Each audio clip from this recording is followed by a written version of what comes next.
2026ஆம் ஆண்டில் மக்கள் தொகை கணக்கெடுப்பின் அடிப்படையில் மேற்கொள்ளப்படவிருக்கக்கூடிய தொகுதி மறுசீரமைப்பு நடவடிக்கை தமிழ்நாட்டின் ஜனநாயக உரிமை, அரசியல் பிரதிநிதித்துவ உரிமை ஆகியவை பாதிக்கப்படும் அபாயத்தையும் மக்கள் நல்வாழ்வு திட்டங்களை சிறப்பாக நடைமுறைப்படுத்தியதற்காக தமிழ்நாடு போன்ற மாநிலங்கள் தண்டிக்கப்படக்கூடாது என்பதையும் சுட்டிக்காட்டி முன்கூட்டியே எச்சரிக்கை மணி அடித்து இந்தியாவிலேயே முதலாக நம்முடைய தமிழ்நாடு சட்டமன்றத்தில் 14/2/2024 அன்று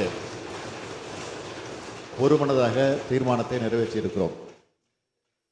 அடுத்த கட்டமாக தமிழ்நாட்டில் இருக்கக்கூடிய அனைத்து கட்சிகளின் தலைவர்கள் கூட்டத்தை கடந்த 5/3/2025 அன்று கூட்டி இந்திய நாட்டின் கூட்டாட்சி அமைப்பிற்கும் தமிழ்நாடு மற்றும் தென்னிந்திய மாநிலங்களின் அரசியல் பிரதிநிதித்துவ உரிமைக்கும் மிக பெரும் அச்சுறுத்தல் ஏற்படுத்தக்கூடிய மக்கள் தொகை அடிப்படையிலான நாடாளுமன்ற தொகுதி மறுசீரமைப்பை கடுமையாக எதிர்த்தும், தற்போது இருக்கும் தொகுதி வரையறை 2026 மேலும் 30 ஆண்டுகளுக்கு நீடிக்கப்படும் வேண்டும் என்றும் பிரதமர் அவர்கள் நாடாளுமன்றத்தில் உறுதியளிக்கணும்.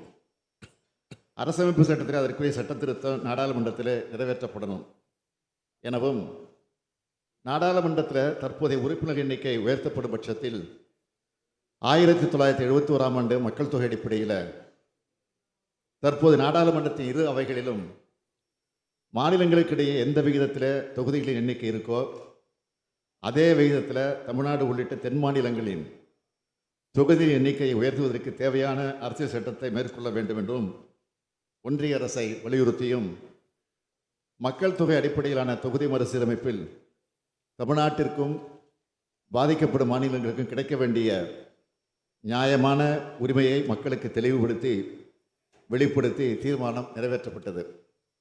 நமது நியாயமான கோரிக்கைகளையும் அவை சார்ந்த போராட்டத்தை முன்னெடுத்துச் செல்லவும், ஒன்றிய அரசிற்கு மாநிலங்களுக்கு ஏற்படும் பாதிப்பு பற்றி விழிப்புணர்வு ஏற்படுத்திடவும், கூட்டு நடவடிக்கை குழு ஏற்படுத்தவும் தீர்மானம் நிறைவேற்றப்பட்டு அதற்கான முன்னெடுப்பில் மிக தீவிரமாக செயல்பட்டு 22/3/2025 அன்று அந்த கூட்டுக்குழுவின் முதல் கூட்டம் சென்னையில் நடைபெற்றது. கேரள மாநிலத்தினுடைய முதலமைச்சர் திரு பினராயி விஜயன் அவர்கள், தெலுங்கானா மாநிலத்தினுடைய முதலமைச்சர் திரு ரேவந்த் ரெட்டி அவர்கள், பஞ்சாப் மாநிலத்தினுடைய முதலமைச்சர் திரு பகவந்த் மான் அவர்கள், கர்நாடக மாநிலத்தினுடைய துணை முதலமைச்சர் திரு TK சிவகுமார் அவர்கள் உள்ளிட்ட முக்கிய கட்சி தலைவர்கள் நேரில் பங்கேற்க ஒடிசா மாநிலத்தினுடைய முன்னாள் முதலமைச்சர் திரு நவீன் பட்நாயக் அவர்கள் காணொலி காட்சி வாயிலாக கலந்து கொண்டார். விரிவான ஆலோசனைக்கு பிறகு நாடாளுமன்ற தொகுதி மறுசீரமைப்பு மாநிலங்களுடன் கலந்து ஆலோசித்து வெளிப்படைத்தன்மையோடு நடைபெற வேண்டும். 1971ஆம் ஆண்டு மக்கள் தொகை கணக்கெடுப்பின்படி செய்யப்பட்ட தொகுதி மறுசீரமைப்பு மேலும் 25 ஆண்டுகளுக்கு நீட்டிக்கப்பட வேண்டும்.